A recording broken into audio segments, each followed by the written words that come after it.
yes, we are here. Get in here, everybody get in here. It's time to get into some things, okay? Listen, I'm rested, I'm up, and I'm ready to cluck or cuck. You know, I have my oil with me today because we have a lot of slipping and sliding to do. Busy days. Let me tell you, New York City has really been working me. But I'm really loving being out here and, you know, being able to touch the people and, you know, covering this trial. Sometimes you just have to sit and wonder, like, wow, it's really happening. You know what I mean? Because, you know, this is honestly not the situations or the circumstances, but, you know, being able to do and broadcast to millions and millions of people and people being able to touch the people through the microphone, you really love them, you know, and you really just grow an affinity for it. And I'm just so excited. I'm looking through my window right now, and you know, I can see the buildings of New York City from my apartment, and it's just an amazing thing. Yeah, it's a little bit cloudy, but you know, I'm thankful, you know, especially because I've always wanted to live here and being able to do this thing here in this way is great. But I'm sure you guys don't care about that. You guys want to get into the Diddy news. All right. So today we have a lot to get into. Well, not so much. It's still a transition week. It's a technical week, but a very good technical week. So if you were sleeping, or if you just didn't understand what was going on, this was an important day. All right, we're gonna get into it a little bit more, but before we get started, you know we got to talk to our good girlfriend Duchess really quickly, okay? So let's get in here, Duchess. It's your time, baby. It's your time. Here it go. Choir, all my wiggins, bring the tea. I said, all my wiggins, bring the tea. I said, all my wiggins, bring the tea. We go down to the courthouse, bring the tea. He give us ID news, bring the tea. He is never biased, bring the tea. I said that all my wiggins, bring the tea. I said all my wiggins, bring the tea. All my wiggins, bring the tea. All my wiggins, bring the tea. I want to thank all my, bring the tea. I want to thank all my, bring the tea. Oh, he's sassy and classy, bring the tea. I said all my niggas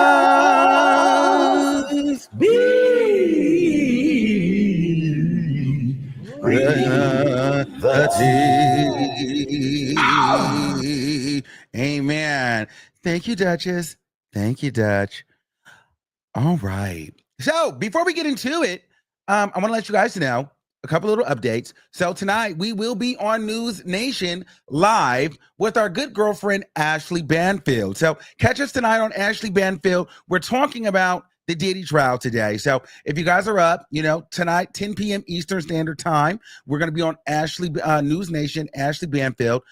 So shout out to her for that. Also, news broke about Tyler Perry, okay, being sued for over $260 million for SA allegations, okay? So we'll be hitting that Tyler Perry news Thursday on our Juneteenth break, okay? We still got to get through the Diddy stuff, but then we're going to start sliding this little oil all the way to Tyler Perry and Medea. All right, so I want to keep you guys in tune for that. Now, let's get into today. So, here's the thing. Can we talk? Because we got to get into it. So today, we didn't get Brendan Paul on the stand today. We still went through the evidence of the witness summary and the cross-examination. I'm just going to be honest with you. For me, the prosecution took it today. We listened to more freak off. Okay. But that wasn't the thing. We did more gargling. We did more, you know, we got into, you know, the nuts and balls of the thing. But for me, I called it the forensic receipt. I have never seen people string together receipts like this in my entire life. The prosecution strung together those receipts on Diddy in such a way to where even Stevie Wonder could see. It was such a clear picture. And I don't think that the defense in their cross-examination was able to poke holes or set confusion. I'm going to get into that a little bit later. You'll see why once I go through my notes. But before this, I want to get into what happened at the beginning of the day. So, if you guys have been watching me, if you guys watch me a lot, you guys will know I went live today earlier. So I went live today because today was a lot in the courtroom. As soon as we got there, the judge was pissed off at the prosecution and the defense because apparently somebody from that either side went and released some pertinent information, some sealed information. I believe it had to do with something with the jurors. Either it was juror number 6 or this other juror that is under investigation right now. However, I don't know the article. We don't know which article it is, but there was an article that came out. The judge wasn't happy about it. He asked who released the information. Nobody seemed to know. Mrs. Comey on the prosecution side didn't know.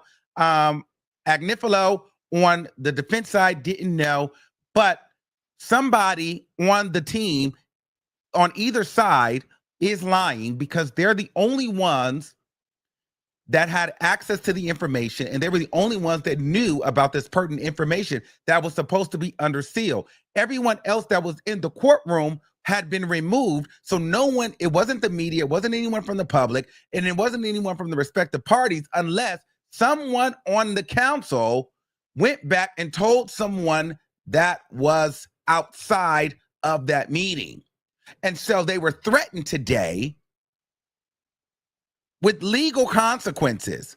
Everyone is still under an active investigation as of today. However, if it happens again, the judge is saying everybody in here will subpoena their phones, call logs, text message records, email threads, and will be subject to witness testimony and can be possibly charged and convicted of civil or criminal crimes.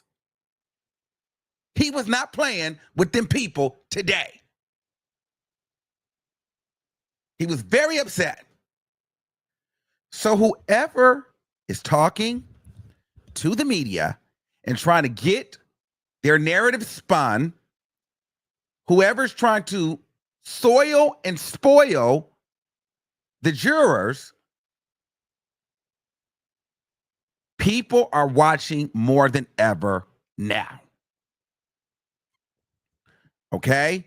So the judge wasn't having that. He was pissed. So anyway, they also talked about the duration of the defense's case. It should be between 2 to 5 days, 2 to 5 trial days. The prosecution is set to rest Thursday or Friday. The way it's looking, the prosecution may rest Friday. They thinking about deliberating, charging the jury next week. We can go into deliberations as soon as next week, guys. This is really coming to a rapid end. I don't know if that's going to happen, but it could. So this could get really, really interesting. And then so the deliberations can start next week, and we can be looking at a verdict within 2 weeks. So let's get into this, though. So we started getting into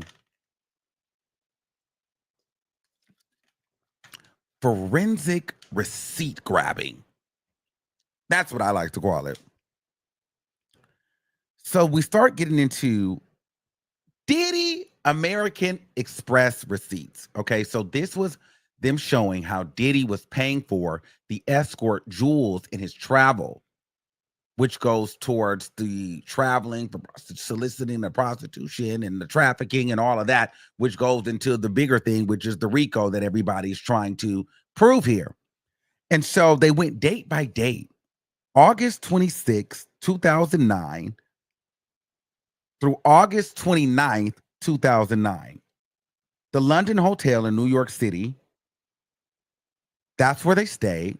This was all for Jules. Now, remember, Jules is the friend of Flash. Flash is the guy that we did the interview with 2 nights ago.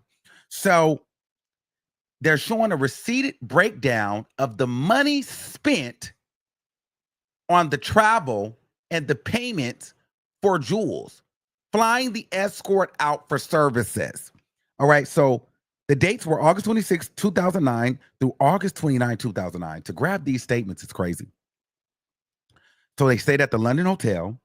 He flew Virgin Air from LA, JFK, August 26th. This was for Jules.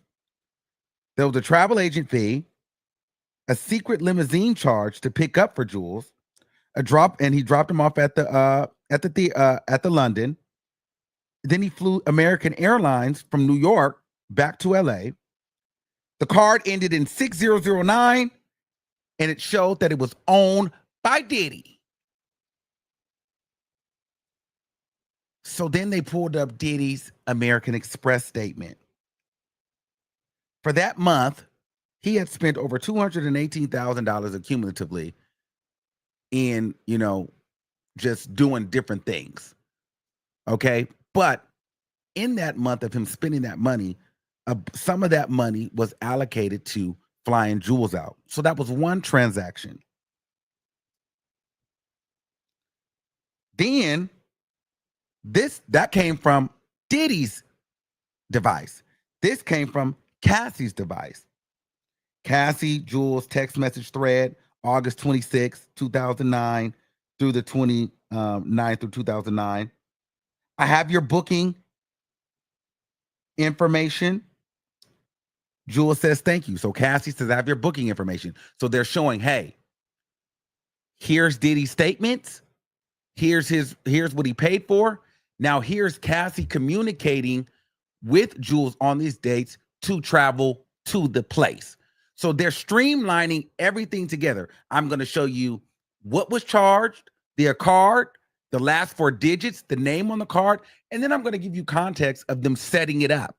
Now I'm going to show you the conversation that was being set up.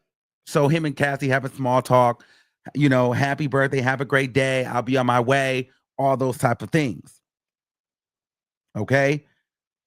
Now, there's another flight from American Airlines, JFK, LAX, September 15, 2014, by Diddy, flying out Clayton Howard.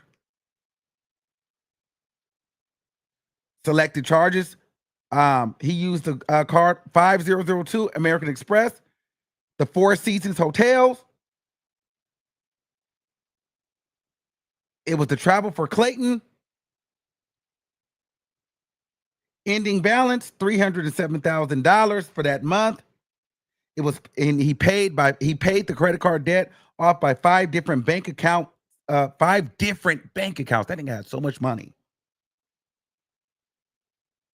They listed all the 5 different accounts. It was 5 signature accounts. I guess it was 207 Anderson LLC, 56 in Broadway account, Bad Boys production account, Combs Enterprise account. And there was another one. I just can't read my writing. But 5 different accounts where this guy would book these different escorts on different American Express cards. And they were going line by line with the finances. And these were like big amounts. $298,000 on this one, $300,000 on this one. Obviously, it wasn't all on one escort, but it was just like they would find the ending balances of his statements. But in those statements, you would see the travel that was booked, and then they would then position it with the hotel and see, okay, this is where he was that day. This is who was there. Then they found the text message threads. So to prove that, okay, so you were here on August 26th, or you were here on September this day. Let's go look through his financial records. Okay, boom, we see where he booked the flight for you. We see where he booked the hotel. So we see where you traveled out. Like, they forensically went through every text message, every video, every receipt, and every freaking swipe of his credit card and streamlined them together and connected the dots and connected payments to escorts, payments, hotels, drivers, everything. Then they pulled up the Four Seasons hotel receipt for the September 15th through the September 17th. The room rate, I think it was around $200 and something. All right. He contacted KK to make sure everything is set up. He asked for a room to be added to the reservation on September 15th.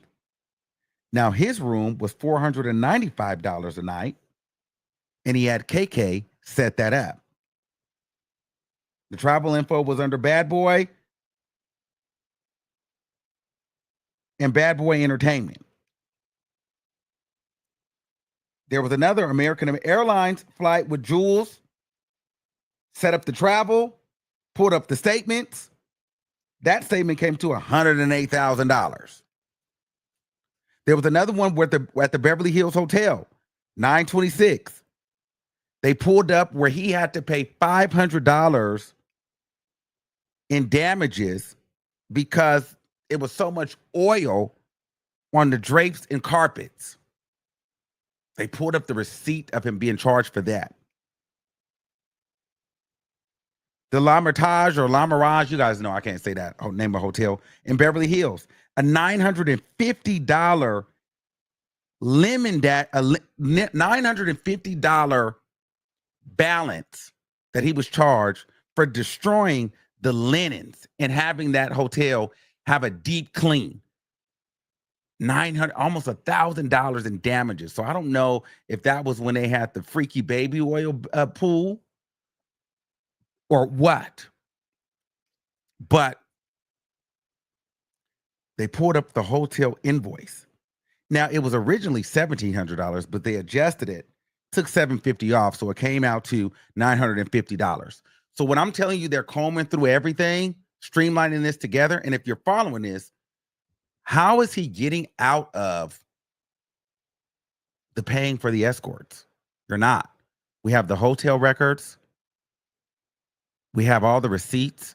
We have your American Express records, your bank statements. Intercontinental, New York City invoice under the name Frank Black, October 5th, 2012. Lots of penthouse damage. Guess how much that damage was? $46,000? I got $46,000 in damages. I don't know what he did there. But then I got a total of $944. So I don't know. It was like $46,000 in freaking damages. What the were you doing? That was 10, 11, 12, 2012.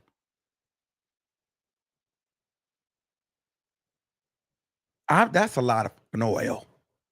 That's a lot of damn oil.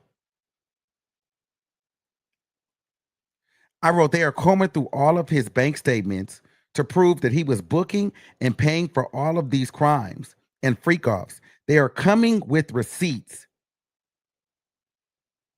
and showing the charges from hotels and showing the transactions on his credit cards and proving that it was him. Okay, so on December 9th of 2009, they collected one of Diddy's devices. So this information comes from Diddy's phone. There was a New York trip, and he was calling about a 12 o'clock massage. What do you want to do? Hey, blah, blah, blah. I'm trying to get it. No, are you? Sorry. Okay, so he's on the phone with an escort, texting the escort back and forth, trying to set up when the escort is going to come into town. That came from Diddy's phone. Setting up everything, how they're going to set it up. They got these receipts proving, okay, you're talking to this man. Then they got a myriad of different addresses. They got a Manhattan address. They got a Hamptons address. They got 20 flight 20 different flight like details on people from Cassie, Jules, Clayton, 20 flight like reservations set up. Like you've just been doing all of this stuff. You have been over 20 different type of itineraries, situations, setups, 20.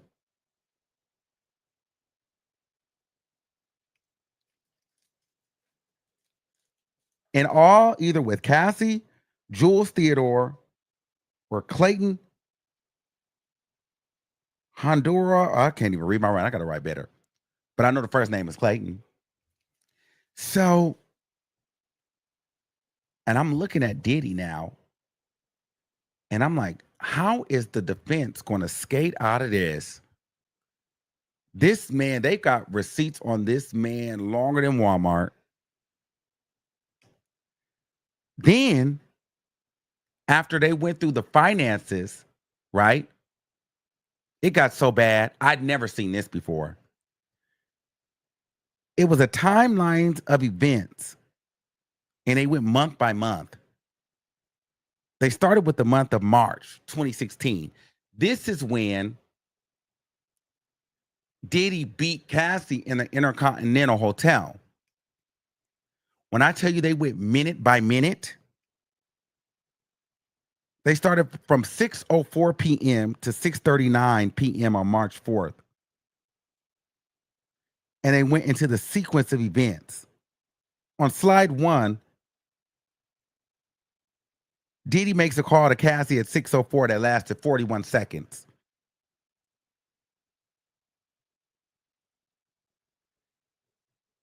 No answer. At 6:05 p.m., Cassie makes a call to Diddy that lasts for 17 seconds. At 6:21, there was a text message to Garen. So Garen is the guy that ran Cowboys for Angels and that would connect them with the escorts. Are you following? In the text message, it said, "Fun tonight?" At 6:33, there was a text message back that said, "Yeah." At 6:34, Garen replied, Mr. Schuyler. At 6:34, Cassie texts back, "Yes." At 6:39, Diddy called Cassie, no answer. Are you seeing where I'm going with this? They're not playing with this nigga. They're going minute by minute, call by call. Answer, text, video, picture, minute by minute, month by, like they're not playing. So this is when they're setting up before the whole fight happened. March 4th, 2016, the time 6:47 to 7:47. Cassie.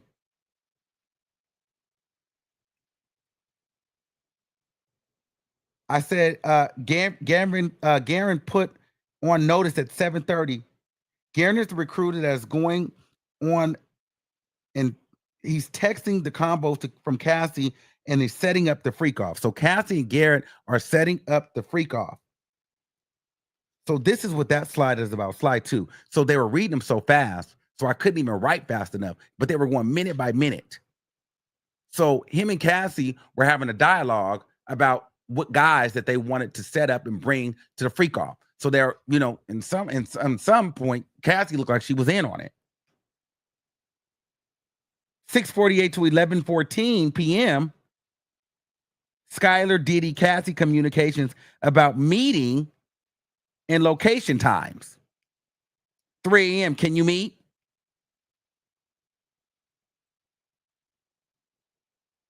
That's where Cassie was texting. Can he come at 3 a.m.? Then she texts, then Cassie and Schuyler talk on the phone at 1:50. I mean, at 11:50, like, are you coming through? What's the vibe? Blah, blah, blah, blah, blah. So I'm over here gagging through this entire time because it's happening so fast I can't write. Some people are zoning out because they're thinking this is so boring. But what I'm really getting here is the fact that the prosecution is literally streamlining everything together.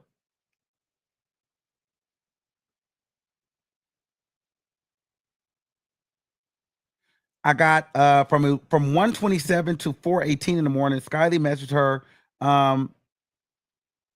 like, when do you want to meet? Cassie doesn't know when Skylar calls. She calls Skylar at 3 a.m. Then at 4:18, Skylar called Cassie. Then they're talking for 2 minutes. And I think that's when at 4, he got there around 4 something. They're trying to figure out where he's gonna park. It was really happening fast, guys. I was trying to write it down, but it was happening too damn fast, so I had to summarize what was going on. From 6:30 a.m. to 11:14 a.m.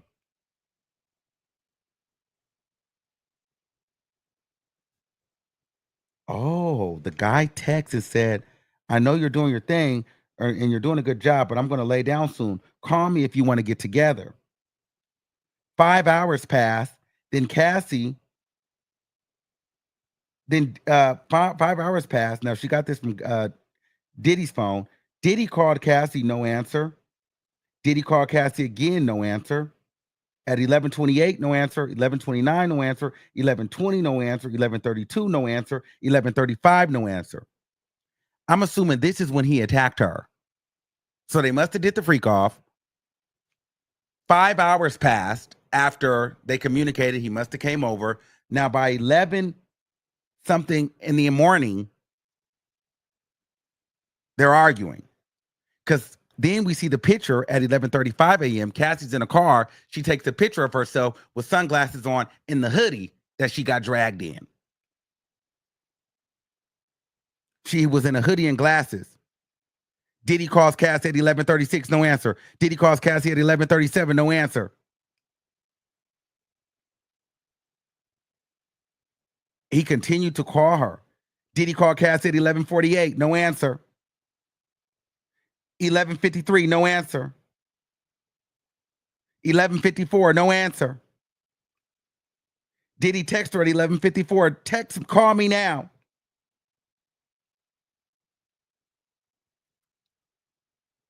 Cassie texts back at 11:56. I went and I talked to security. Everything is good. Just don't disturb the peace.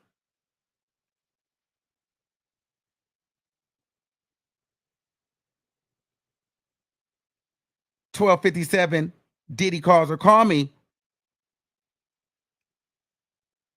The cops are here. That was at 12:07.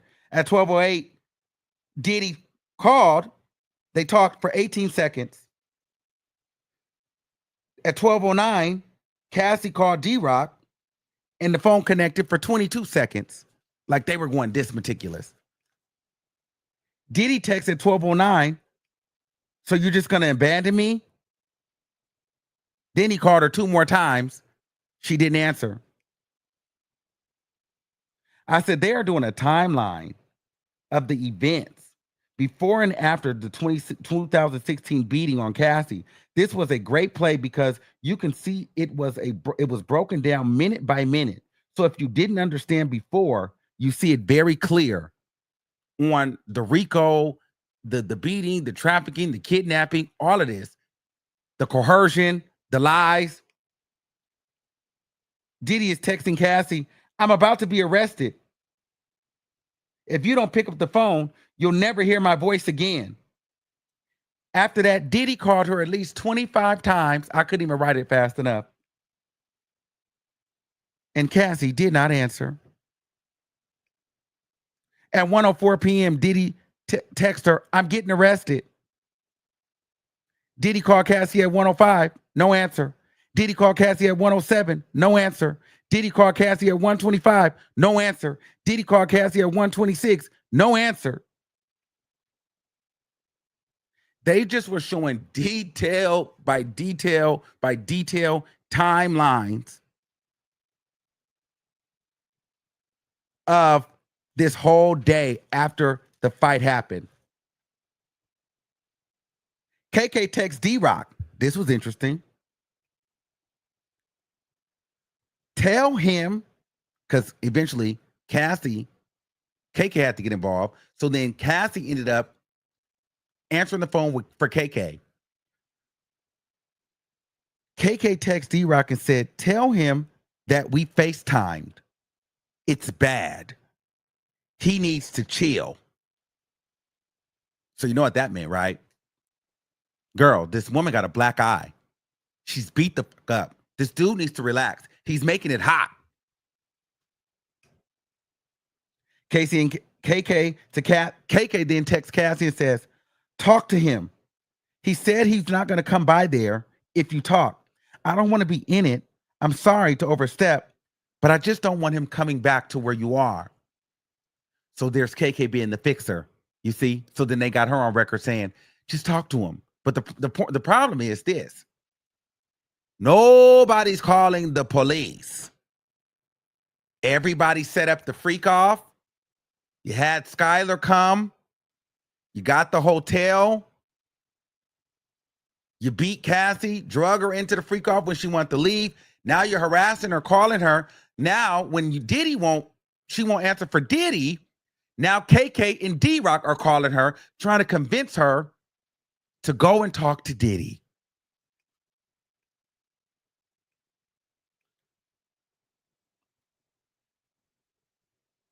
Diddy was frantically calling Cassie all day and lying and saying that he was about to get arrested and the police were there. Then KK says, just say they had a fun, like I guess this was to D-Rock. Say they had a fun, drunken night.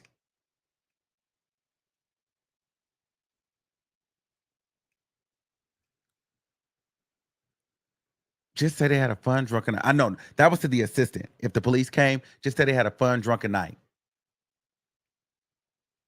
Just say they had a fun, drunken night and things got crazy. So let's hide it. So to a lot of people sitting in the courtroom, you could tell people are like, I don't care about this. This is all stuff that we heard. But this is the summary because they're having to tie together the actual RICO and all the things that has happened.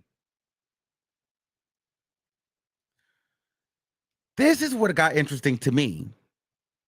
KK started calling Carrie Morgan. You know, Carrie Morgan is the one that Diddy came and choked behind. The white woman that's no longer friends with Cassie and is no longer friends with, and left him and sued Diddy, and she got, what was it, $30,000? So what's amazing about this situation is that Carrie Morgan sent a text message to KK with a police card and said, I don't think anyone should call her. KK said, I'll call when I'm alone. And guess what Carrie Morgan said? I only said that because she was waiting for anyone to say something so she can run and say domestic abuse. So Carrie Morgan had flipped on Cassie and was now trying to be a part of the Diddy team. Saying, oh, she was waiting for y'all to just say something because she's ready to file a domestic suit. White woman. I'm like, ooh, this is some nasty work.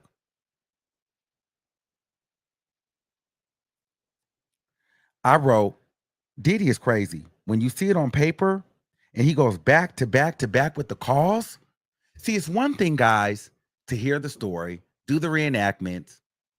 But once you get into the other layers in the meat and potatoes and you know the communication behind that video now and how he was frantically calling her and how his whole team and staff, and now you find that Carrie Morgan's involved, trying to make sure that Cassie is quiet and that nobody fucks up the money. Because you know why?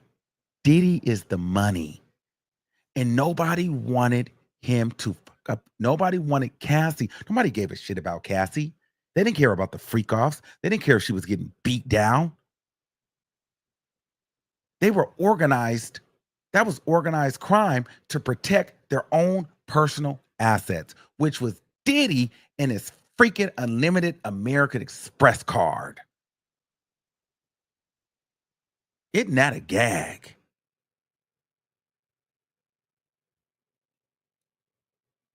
I said they're showing how the enterprise kept all of the abuse and coercion private. Even the designer had the designer. So this was the same day. Okay, so this was also the same day that Cassie had that premiere for The Perfect Match. And everybody keeps going back when she had the black and gold dress on and she had to do all that makeup and put it on her face. So she had the premiere for The Perfect Match. She ended up going to the hotel or D-Rock's house, one of the two, I forget. But they had the designer come to her and they showed pictures of the designer there with her and she trying on outfits in a dress with sunglasses on. Now, mind you, it was happening so fast I couldn't write the times, but all of this stuff, as I'm telling you, is written down by minute, line by line, text by text, call by call, by the minute of the day, a detailed timeline by minute.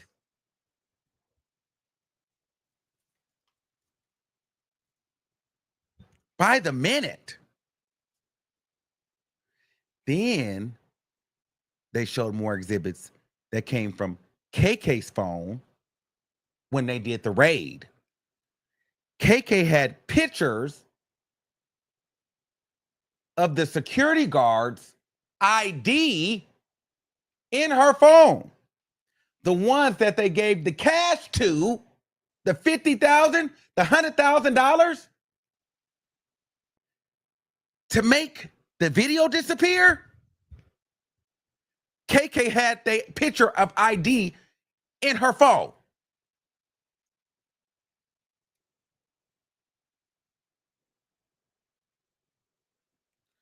I forget who Cassie was texting, but there was a message where Cassie said, I should have sued. And somebody texted Cassie back and said, yeah, you should have. I wish I would have got that name. I wrote, the jurors seem to be very invested in the details, focused on the money, and they're following the timeline. Diddy does not look happy today, and the energy is very intense in court today. So it was a forensic timeline summary day today. And I wrote, Diddy is done. Because after going through that, this was the end of her testimony for the prosecution because she started yesterday.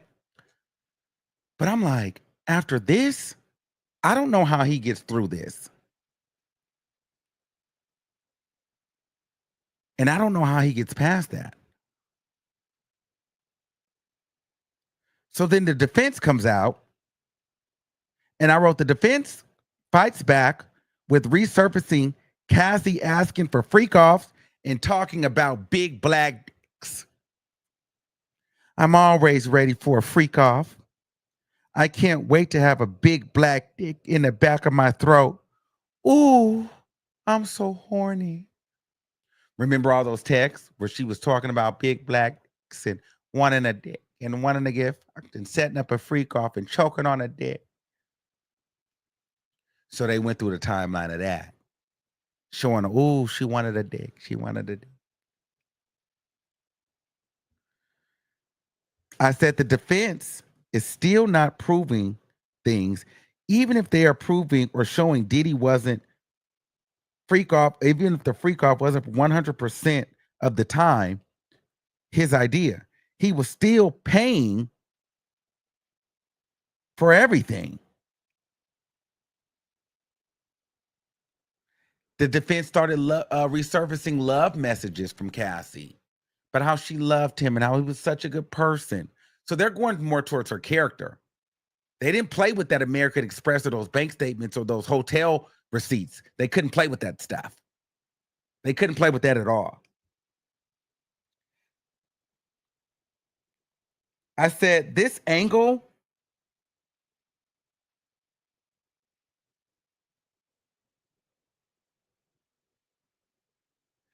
I thought this angle was kind of weak because I think this was all about like making Cassie look like a freak and making her look like she was a part of the freak off, which we already knew. And so I think that angle can make it muddy for the jury, but you can't really unsee the finances. The numbers are black and white. The records are there. We can get into, oh, okay, well, she wanted a big black dick and he wanted some pussy and he wanted to see a dick. You want a dick, he want a dick, we all want a dick. But who paid for the dick? Who damaged the hotel? Why does KK have pictures of the security guards' IDs? So when the testimony of the security guard say, hey, he gave me $100,000,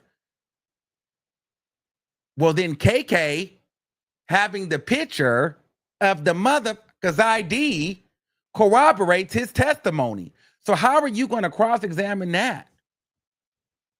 How are you going to say you didn't buy back the tape?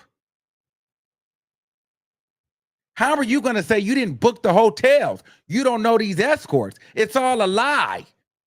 When we have your bank statements, we have the hotel receipts, we've got your alias names. Yeah, Cassie might have wanted to choke on a dick, but so did you. And we have the video footage.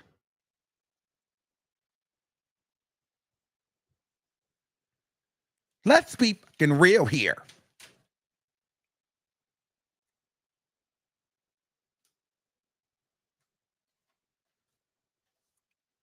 Okay. I said, this is not helping D's case. And I said, the white reporter in front of me keeps, what? Oh, keeps gagging every time they mention a freaky Cassie text. Because every time they mention Cassie wanting a dick, the reporter in front of me go,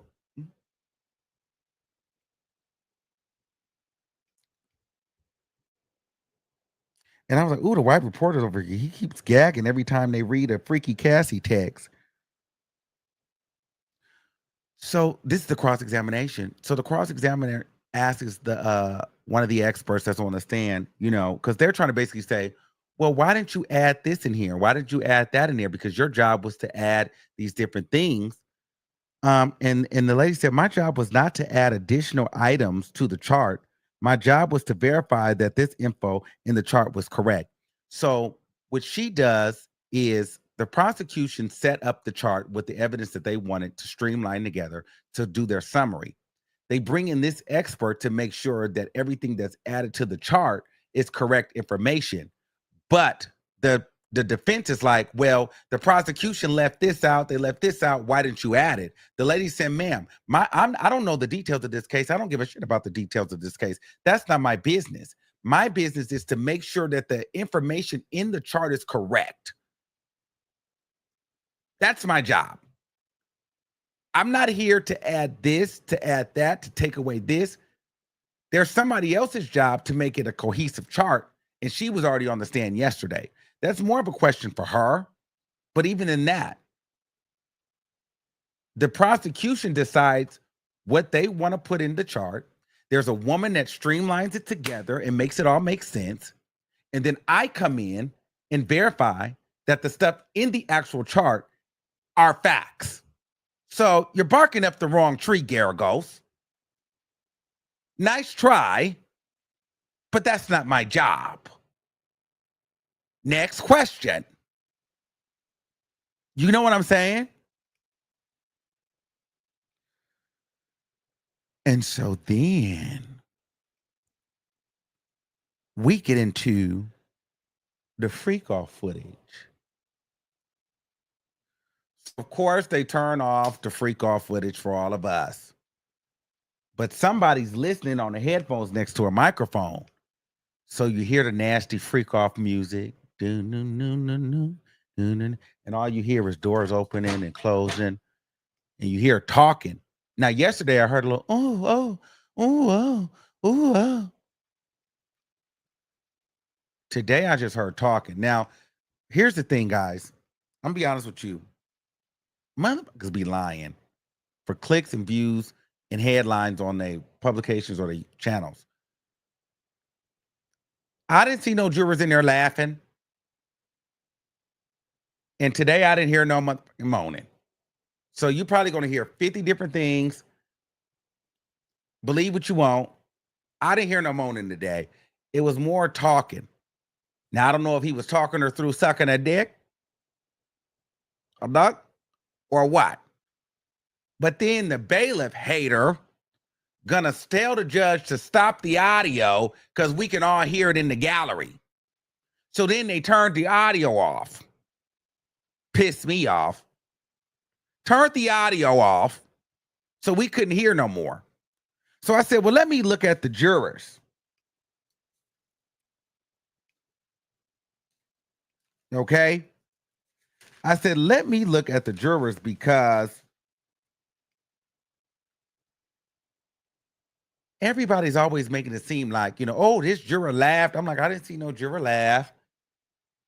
I didn't see none of that. I didn't see, people be making shit up. So I looked, but there was a juror. It was 3 jurors. Now, there was the older lady. Now, she was obviously disgusted. She was uncomfortable. You could tell she did not want to be looking at freak off videos. There was another juror that every time the freak off would end and we get into another freak off, he'd immediately snatch his stuff off like this. Like, all right, I'm done. And then put it back. Whereas other people, majority of everyone else, just leave the headphones on and wait for the next video. He would just always take his off. Like, all right, I've had enough. Then he go on again. Then he go off. But it was interesting because I was like, he was looking irritated. But I'm trying to read it like, is he for Diddy and is he feeling like this is not helping his case? Or is he disgusted like, this guy is a monster? But there was a juror, bald head. Well, I don't want to describe him, but there was a juror and he would be watching it, right? And I was watching him because I was trying to figure out through him, I could feel what was going on. I could feel what was going on through him because through him, he would go, you know how you watching something, you're like, all right, it's cool. Everybody's like looking around. But then when it would get good or interesting, then he'd be sitting like this at first. Then he'd go, not too much, but maybe that was too much. But then so I knew it had got stern. You know what I mean? He was doing, then he calmed down again. But then once it had got good to him, it got some tea had started happening. He had adjusted and so I'm like, oh, this man is over here gagging. But he can't really show. But I'm like, oh, this, whatever this is tearing this motherfucker up. He's because he had went from here, then he went. And then at one point he had looked over to see what everybody else was thinking, but everybody else was looking. So, when a person is gagging, because you start thinking, bitch, do you see what I see? Like, so he had kind of broke character a little bit and kind of looked over to see at the other jurors monitor to see what their face was looking like, where are you? But then look back and I'm looking them dead in the face like this. Dead in the face. Do something so I can write this motherfucker down. Do something, anything. You motherfucker, do it. Breathe.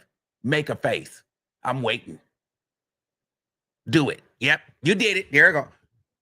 So he stopped looking at me for a second because I was right here. Look at me. Give me something. Is how many dicks is it? Is it not lean this way if it's one and lean back and forth if it's 2? Is this, if it's piss, just go like this? I'm trying to give him cues. Is it 1 dick or 2 dicks, or is it piss? You know what I'm saying? I'm like, 1 dick, 2 dicks, or piss? Like, which one is, like, talk to me. That's what I'm trying to figure out. You know what I'm saying? And so I was trying to see where we were going with it.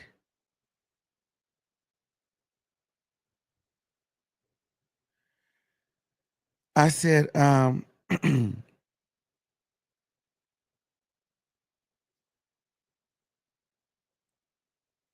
I said the old lady just shook her head. She's over it. So in a nutshell, juror reactions. I feel like one juror would be very engaged at times, almost to the point where he would adjust himself. I could tell there would be a lot going on because at some points he would sit up and look around at other jurors to see what their reactions were. There was another juror. She was disgusted, shook her head slightly, and you could tell by her face, but she often tried to disguise her face and her reaction by keeping her hand over her mouth. There was another juror that snatches her headphones off every time I said that. And then I feel like there was another juror, you can tell that he would be like really intentionally looking at the video footage. And that's when the guy would go like this. Then I would look at the other people around. They'd be glued in like, nigga, what?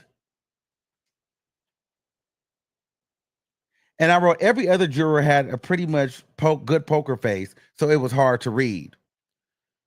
Then there was a conversation about getting tested, but that just came out of nowhere. Diddy and Cassie were discussing getting tested. So I don't know if it gave, it was like, next time I'm just going to be more careful, but I'm just going to go get tested. And Diddy was kind of like saying, I'm sorry. And she was saying it's cool. Like it was along the lines. I don't know if it was that she had got too full and did too much. I don't know if they caught something, but they went and had to go do a test. But obviously for HIPAA laws, they started and stopped right there. So I'm like, well, what was the context behind this? And why are we talking about going to go get tested?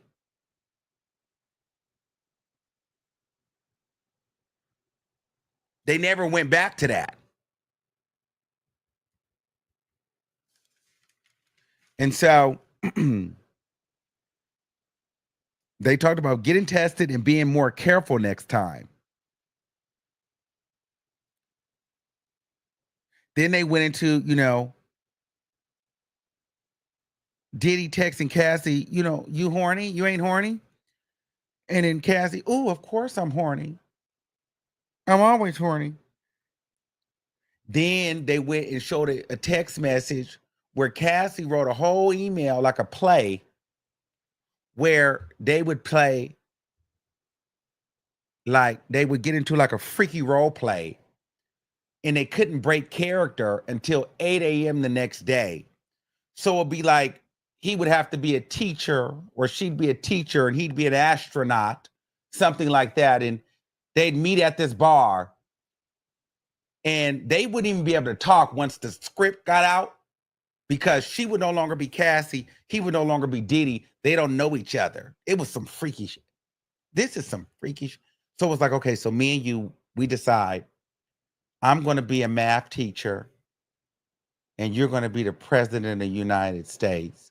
And we're going to meet at the local Cluck and Fuck, at 9 p.m. And you can't break character until 8 a.m. the next day. And so once you agree to the Cluck and meet, I go get in my character, you go get in your character, and we go to the date. So you go to the Cluck, and the script is like, okay, I meet you at the bar, you sitting at the bar, you got on a red suit or whatever, and I come in some Diddy Dukes and a halter top, and I bend over in front of you, and you ask me what I'm drinking. And I sit by you, and I say nothing, whatever you're having. And you buy me a drink. I tell you what my name is. Then you ask me, do I want to fuck? Then I say yes, and I got a friend or two. Then you take me to the hotel, and you me like a random bitch that, that's worthless and nothing. And we play this full character for 8-9 hours. And then at 8 a.m., you're allowed to be yourself again. And I'm allowed to be myself. Like it went that, and she wrote out a full script. I'm like, this is some freaky shit. Oh. Diddy liked that kind of stuff. When they was exposing Cassie, he would be doing this, doing the shaking of the head. Like, yep, she was in on it. But I keep thinking, well, nigga, did you forget the forensic filings of the finances? Did you forget that? That was interesting to me. So that was today. Tomorrow we'll have Brendan Paul on the case, on the stand tomorrow. But the major takeaway today is I don't know if 1,000 bottles of baby oil is going to be enough to slip Diddy out of this hole. You know, I like to keep it real, but the prosecution streamlined that stuff together so well that he looks guilty as hell. There's no way you're getting out of that financial stuff. He's guilty. The nigga's guilty. He's guilty as hell. Like, I don't know what else to say, guys. We're gonna see what they try to do when it's their turn, but it's done for to me at this point. And then the drug mule is gonna come on there tomorrow. And you know who he is? The boy that got arrested. They gave him immunity. So he's gonna speak. And at the end of the day, all he is the human Louis Vuitton bag. In my mind, Diddy got rid of the Louis Vuitton bag and just made it a person. That boy was literally hired to hold all the dope. At least that's what I'm expecting to hear tomorrow.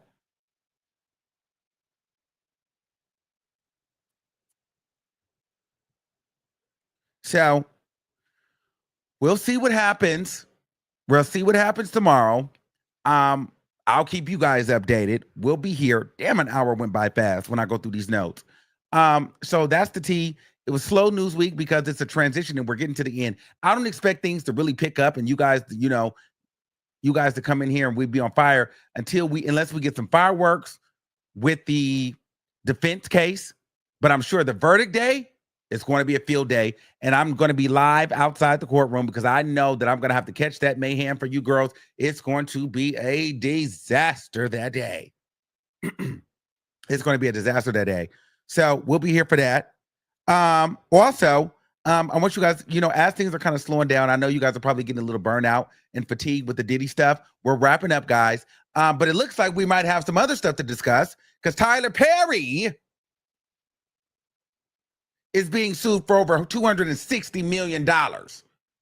So we might leave Diddy and slide over to Tyler Perry. So we'll be getting into that Thursday because we'll have a little bit more free time Thursday to really dissect and break down this Tyler Perry lawsuit. So I'll keep you guys updated. But as for us tonight, that's the update today. It was short and sweet to the point, but it was a very powerful one. It could seem boring, but it's one of those things, if you paid attention, they put it all together for you. And so tonight we'll be on Ashley Banfield recapping today and tomorrow if you care. And tomorrow we'll be back in the courtroom giving you the tea on what Brendan Paul said, okay? So until next time, if you guys haven't done so, thank you guys for being here. Subscribe to the channel. Thanks for all the new followers, the love. I'm fucking with y'all all. And until next time, keep that same energy, and we'll see you soon. Peace out.